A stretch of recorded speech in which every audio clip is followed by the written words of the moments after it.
Vou falar aqui de hoje de um assunto pouco comum, que é o carcinoma hialinizante de células claras. É um tumor raro, né? Mas como pouca gente consegue informação sobre esse tipo de tumor e teve algumas perguntas aqui no canal, então eu vou fazer um breve resumo sobre o que é o carcinoma hialinizante de células claras e como é que ele é conduzido de uma forma geral. O que é esse tipo de tumor? Ele é um tumor raro, né, como eu disse, mas como tem dúvida, eu quero falar sobre isso. De uma forma geral, ele ocorre principalmente nas glândulas salivares menores, que são mais comuns na região do palato, região da boca. Então, a gente tem para a produção de saliva as glândulas salivares maiores, que são as parótidas, que são as duas aqui, que são as submandibulares e são as sublinguais, que estão aqui embaixo.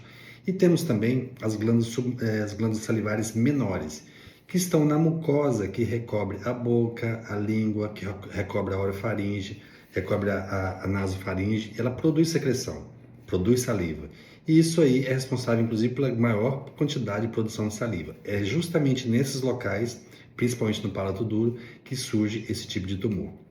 Ele é considerado um tumor maligno, significa que ele tem potencial de crescer localmente, ele tem potencial de invadir estruturas adjacentes, principalmente o osso, e também tem potencial de dar metástase, principalmente para pulmões, quando ele dá metástase. Então, apesar de ser raro, essas características são importantes.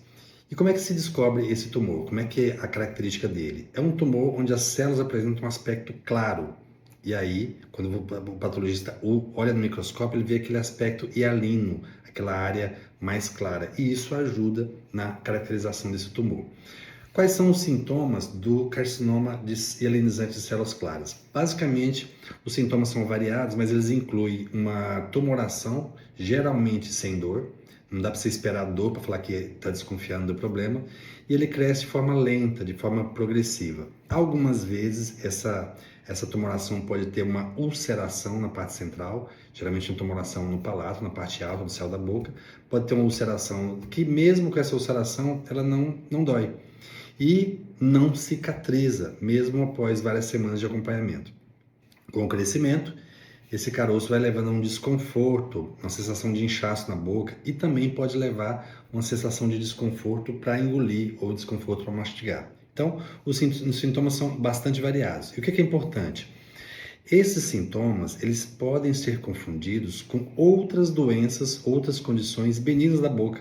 E aí, muitas vezes, as pessoas, como não dói, acabam não procurando orientação médica e a lesão evolui sem intervenção, às vezes por um tempo bastante significativo.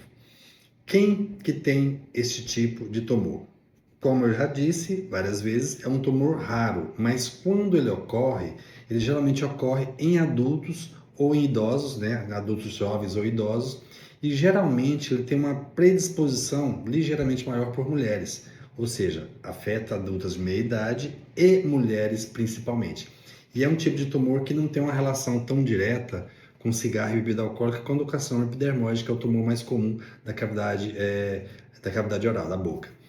Pode ter uma causa genética básica, né, mas não tem assim, clareza nos estudos sobre o que causa esse tipo de tumor. Como eu disse, acabei de dizer, ele não tem uma relação tão direta com cigarro e com bebida alcoólica, que é o que acontece na maioria do tumor de boca. Como é que é feito o diagnóstico dessa lesão? Primeiro, você precisa de um médico que tenha experiência nessa situação e vai fazer um exame adequado da cavidade oral e avaliar a tumoração. Quando ele acha a tumoração, ele vai ter que fazer exames de imagem, geralmente uma tomografia ou uma ressonância magnética, para avaliar a extensão da lesão. É o que a gente chama de estadiamento. Ou seja, é muito diferente quando você tem uma tumoração que está na mucosa, somente abaulando a mucosa, ou se essa tumoração já invadiu o osso da maxila. Então ele cresce para cima, no céu da boca, invade o osso, e isso já mostra uma lesão bem mais avançada e que precisa ser tratada de forma diferente. Viu o exame de imagem, avaliou a extensão da doença. Se continua desconfiando do problema, vai para o próximo passo, que é uma biópsia da lesão. E essa biópsia é que vai evidenciar essas células claras e esse material hialino que é importante na caracterização desse tipo de tumor. Como é que se faz o tratamento dessa lesão? Como é que é feito o tratamento? O principal tratamento é o tratamento cirúrgico, ou seja, o principal tratamento é a cirurgia. E essa cirurgia ela tem a responsabilidade de remover todo o tumor e além de remover todo o tumor que a gente está vendo macroscopicamente visível, você tem que remover também uma margem de segurança. O que é a margem de segurança?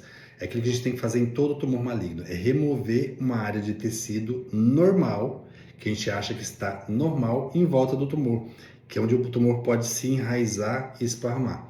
Então, lembrando que esse tumor acontece geralmente no palato duro, isso pode incluir a necessidade de ressecção de osso da maxila. E às vezes a gente pode ter a necessidade de reconstrução, de colocar prótese, varia cada caso. Mas a gente tem que pensar na possibilidade de ter que remover osso para que você tenha mais de segurança adequada e evite uma recidiva, para que a lesão volte em um período relativamente curto. Quando a gente não consegue essa margem adequada, a gente geralmente complementa o tratamento com radioterapia.